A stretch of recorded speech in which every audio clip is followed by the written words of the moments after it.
morning, everybody. I hope you guys are digging on the onesie because it's one of 3 pajama outfits that I have that are cozy. The blue polka dotty one, blue with white polka dots, the red, pink burgundy, I don't know what you'd call it, one with black polka dots, and my sloth onesie. And it is cold, and I am not built for the cold, despite living my entire life in a cold climate. So you'll be seeing a lot of this onesie. I'm going to leave it at my partner's house because his house tends to be chilly, and it's very warm. I think it's the warmest pair of pajamas that I own. So hopefully you enjoy seeing the onesie, because you'll be seeing a lot of the onesie through the remainder of the year. Good morning to you. Cup of the day. Santa, I can explain. Brr. Okay. Seeing as how I am on here, clearly didn't, my prefrontal cortex is not conscious yet. I'm just yammering. I had a couple of videos there that are not good quality, even by my standards, which are pretty low. And that was the if things go wrong, don't go with them. And the one with my orange outfit on, about happiness being a daily practice. Both important messages, poorly executed videos, but I'm in a pretty sleepy state when I first wake up, and not physically functional. That's when the symptoms of my illness are most pronounced, is immediately after getting up, and when I start to get fatigued later into the day.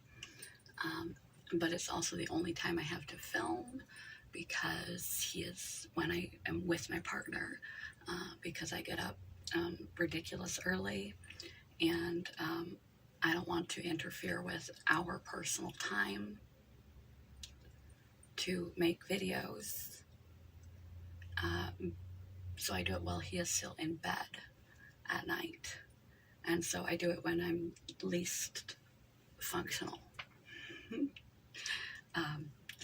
which is a challenge to pull off reasonable content when I am not functional. I also was just getting back from my surgeries for those videos, so I really wasn't thinking clearly. The surgery was easy. The easiest procedure I've had for any of those related to that particular hereditary hemorrhagic telangiectasia genetic disorder as of yet. But it still left me a little disoriented.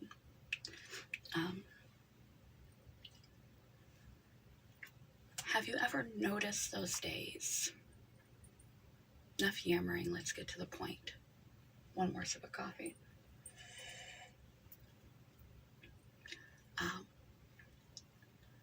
That you're just walking around, and people seem to be much kinder to you than usual. People smile at you on the street. People seem more warm and loving and open. You get compliments that out of nowhere. You know, you're just paying in the checkout line for your gas, and cashier or another customer compliments your outfit, or strikes up a friendly non-business exchange conversation with you. Just has a regular human-to-human connection. And you're just like, wow, why is the world so loving today? And then you happen to pass your own reflection and realize that you have a big smile on your face and you didn't even know you were smiling. 80% of our communication is nonverbal, and people are very good at reading facial expressions, even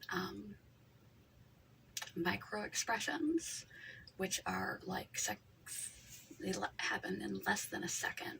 But when you're trying to be deceitful, or covering up a lie, or you're feeling shame or gross or disgust or annoyance with somebody, and you're trying to hide it, so you're trying to keep a good face on, and that little bit of animosity or negativity or other not so positive feeling, it just for a split second shows up on your face.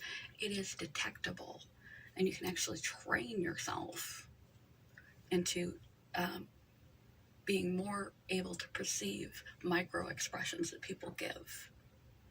But due to our need to survive before we spoke and derived a language, we had to be very good at working cooperatively in a group to hunt, to gather, to shelter ourselves, to care and communicate without being able to speak. And then as humans evolved and started killing off other batches of humans, Homo sapiens, you had to not just be attentive to the capacity to communicate without using words of any kind or writing of any kind, but to be very attuned to the messages that the face was sending, because you needed to detect whether someone was friend or foe very rapidly. So it is really hardwired into our genetics and our biology, going back many, many, many years, that we are very attuned to body language.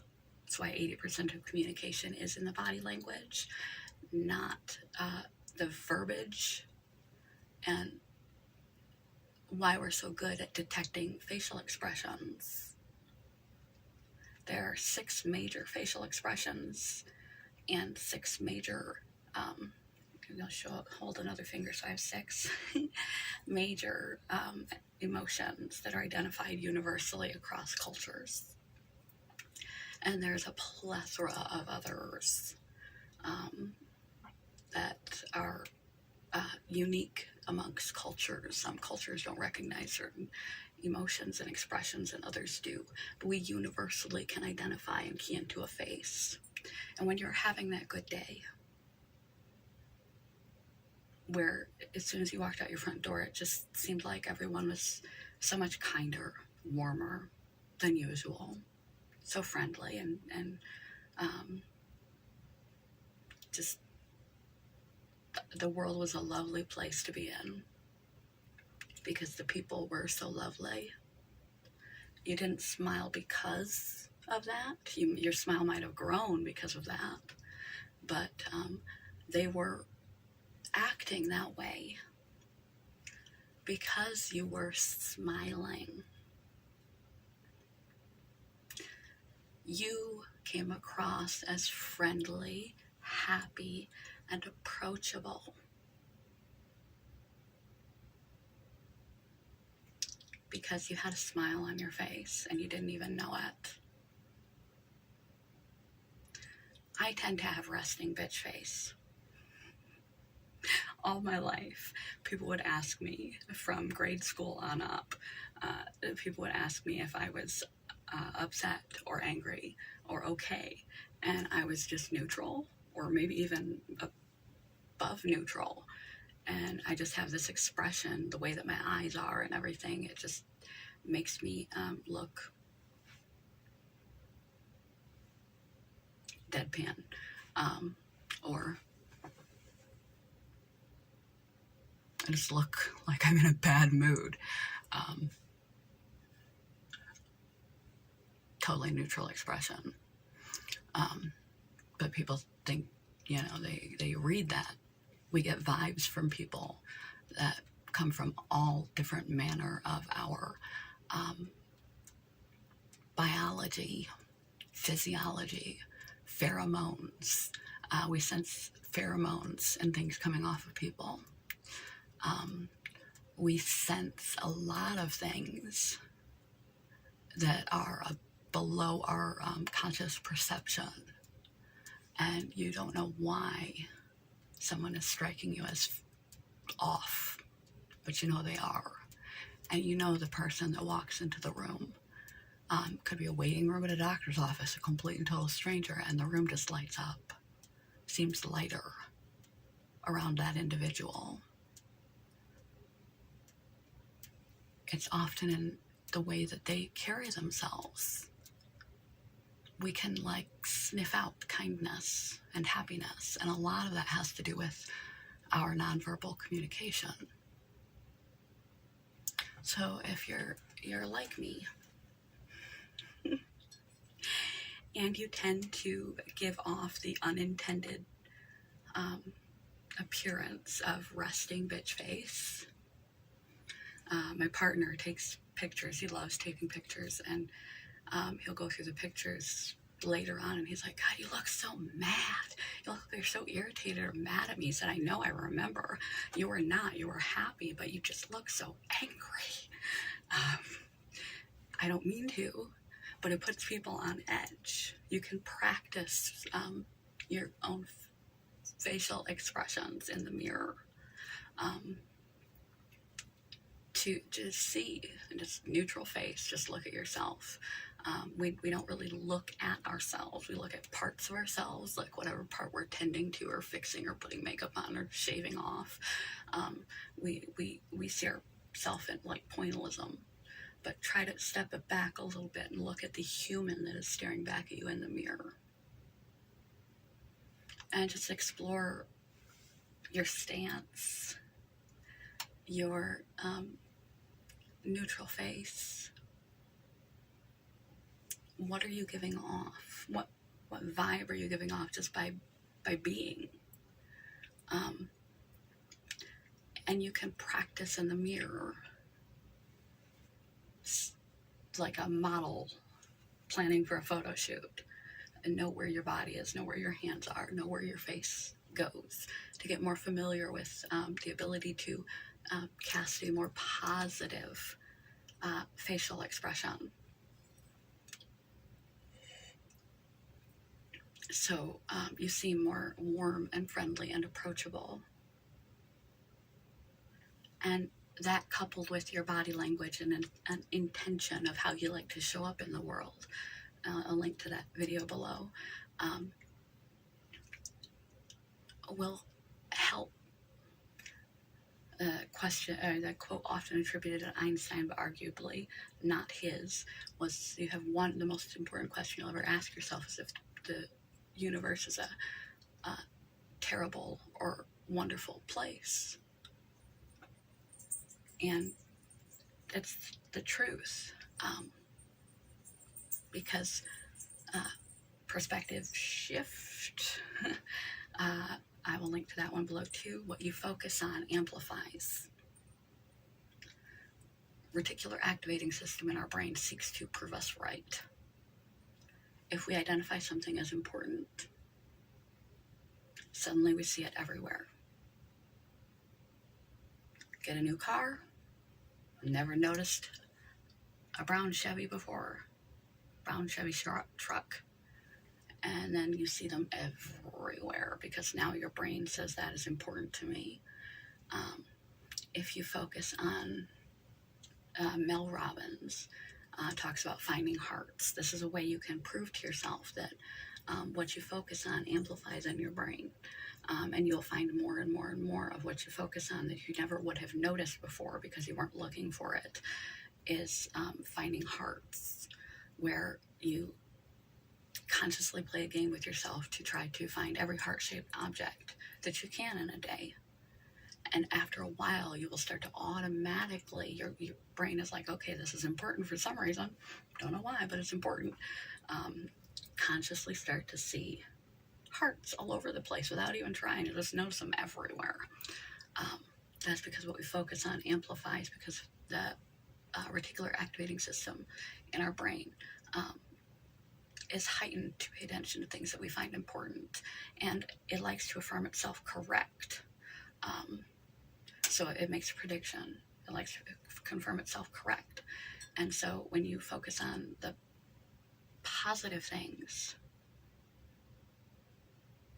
when you view the world, you have a set your day up right to start, so you have a more positive, grounded, neutral, at minimum neutral mindset entering your day.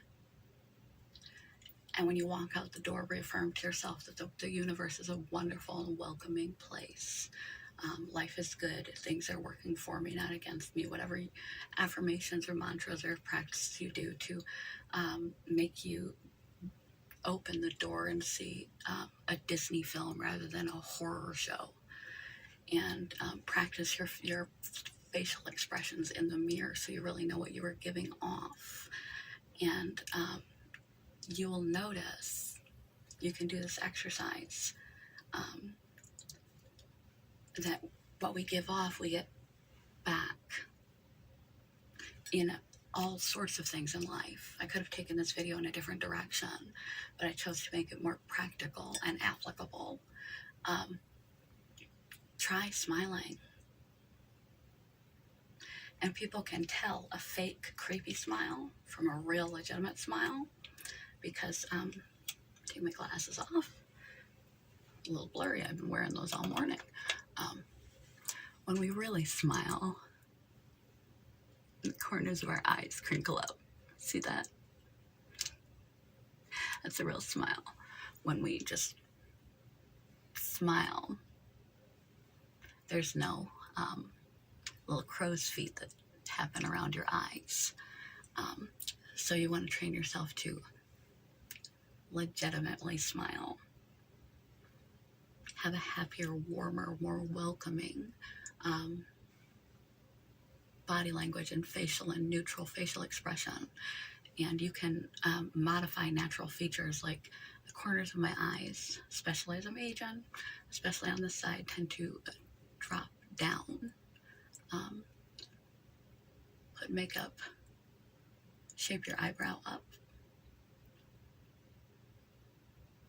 Makeup and shading so your eyes look more upward angled, so you look more awake, and open-eyed, wide-eyed. Not because when we're sad, furrow our all of our features, corners of our mouth turn down, corners of our eyes turn down. So if you just have a natural facial structure that's prone to coming across that way, you can modify it through a little touch-up of makeup, and you don't have to worry about, well, you should still be cognizant of it, but it's much about trying to be aware of what is the expression of my face right now. And throughout the day, periodically check in with yourself. What facial expression do you have on? We're often oblivious to what's going on in our face, but everyone else is not.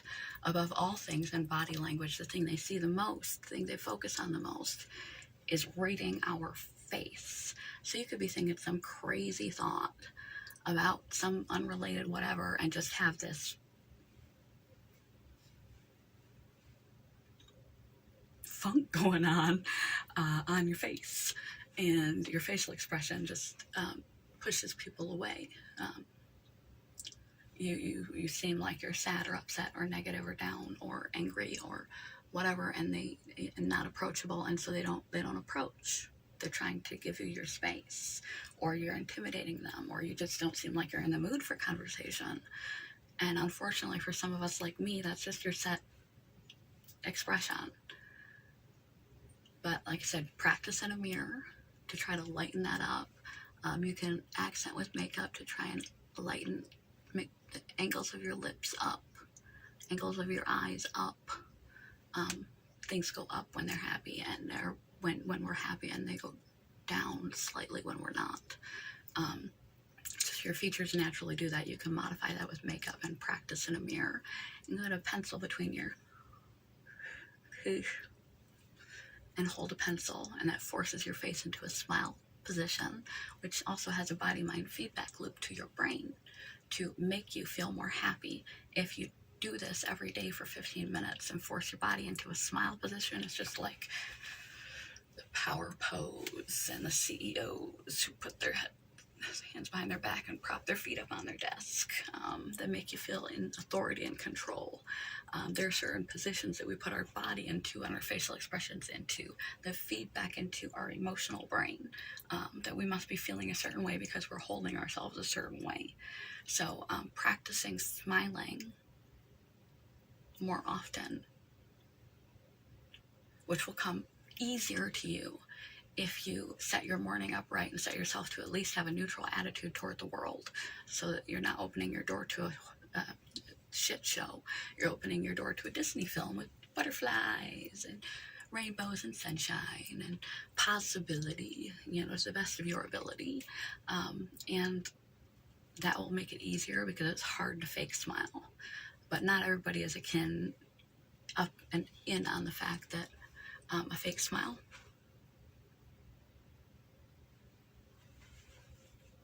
no wrinkly eyes, a real smile, crow's feet, people don't know. Not everyone knows that, but you can practice presenting the joy, and you'll find you'll have a much better day. And then you won't have to put the smile on your face. The smile will just get glued there because you're having such a better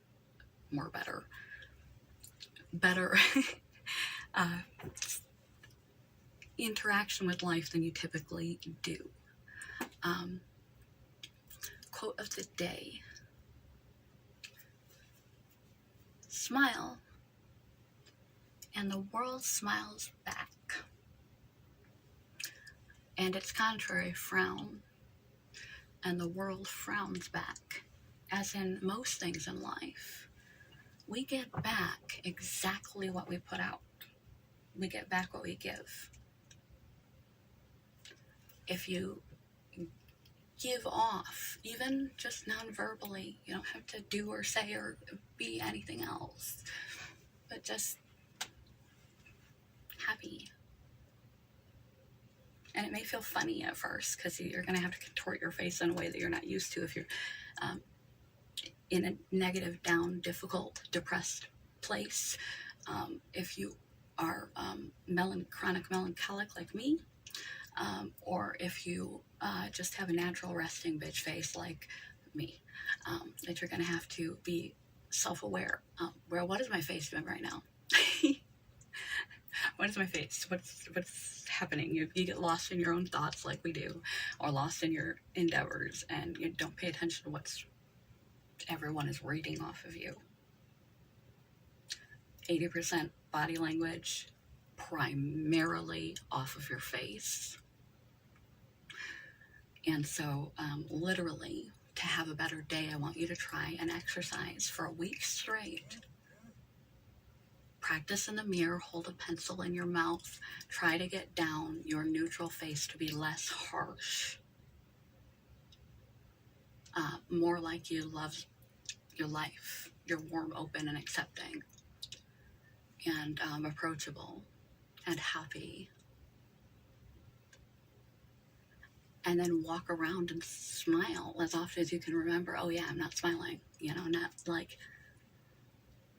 like the Joker, not like crazy, creepy smile, but just smile.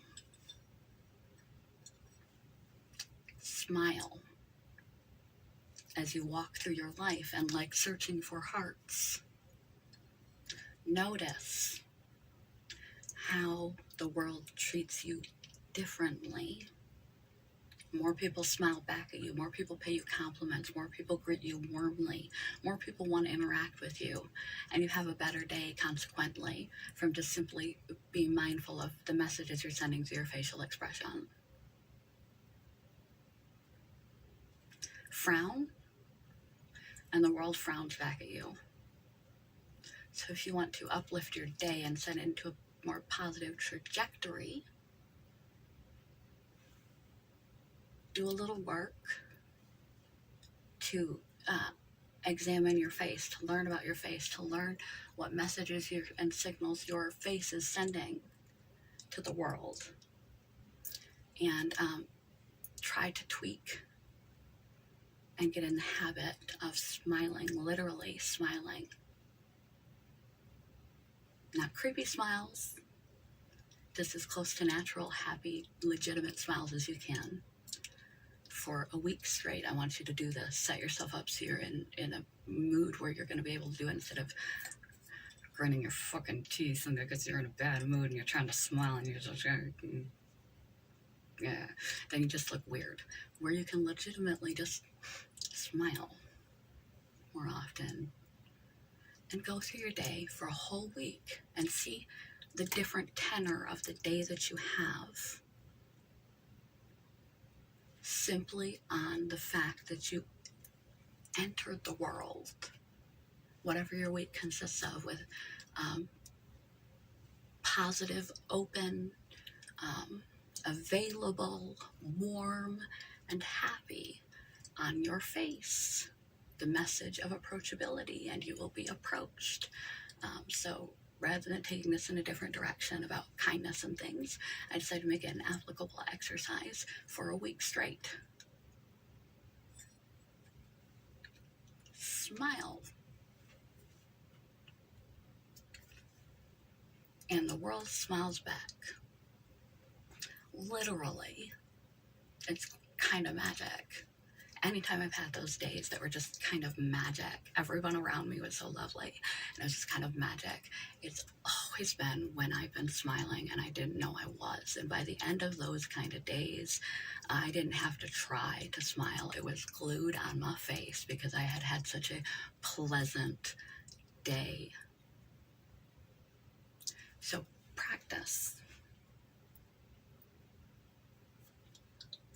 smiling in a non-creepy, non-forced kind of a way. Practice your neutral face and check in with yourself throughout the day. What's going on in your face? What messages are you sending? And try for a week straight to smile at the world.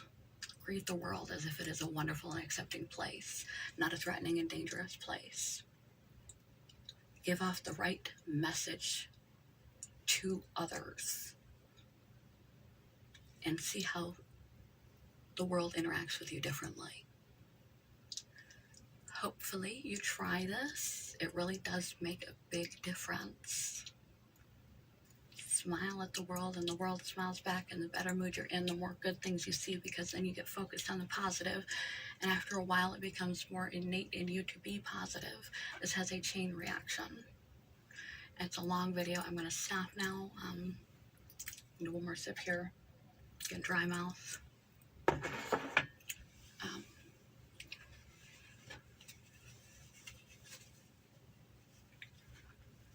Smile, and the whole world smiles with you. Smile, and you're more approachable, and you'll be approached more too, because you're giving off the good vibes. So, happy day, good morning, goodbye, peace, love, sloths. Oh, price sticker. Santa Claus. Oh, happy day. Oh, happy day. Good morning, goodbye, YouTube. Put a smile on your face. Make the world a better place.